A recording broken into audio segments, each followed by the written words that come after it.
And in terms of what happens now, I mean, there's been all manner of attempts to even get Trump to pardon him.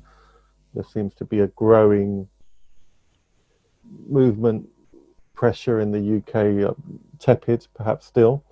But what do you think is going to happen on the 4th of January and beyond? I never thought, I did, Pablo, to be honest, I never thought I'd sign something asking an American president to pardon somebody Mm, who he had no right to pardon anyway, because it wasn't in American jurisdiction. The mm, person had nothing to be pardoned for. He hadn't committed any crime. mm, In fact, he'd performed a significant public service. But I understood that in this strange period between the even more strange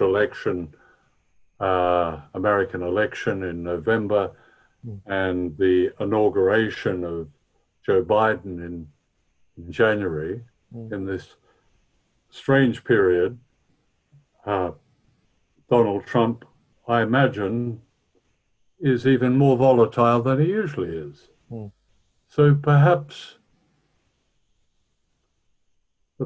there was a chance. mm, Um, as we film this, perhaps there still is a chance, though I think it's a diminishing one. Uh, Frankly, anything to see Julian Assange freed from the shocking conditions uh, of his incarceration. I have been with him and seen him in Belmarsh prison. mm, I saw him shortly after he was dragged out of the Ecuadorian embassy in April last year.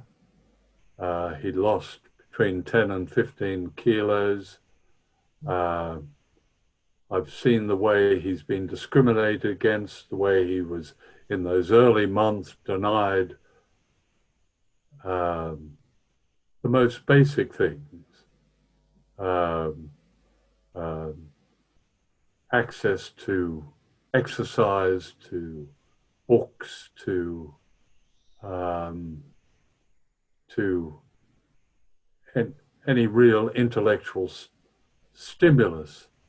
mm, And what had he done?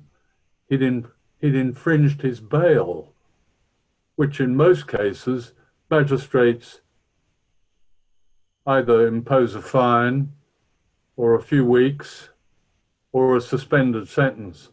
Julian was given a year mm, in a prison where there are some very serious criminals, people who've murdered, and there's some people with very serious mental health issues.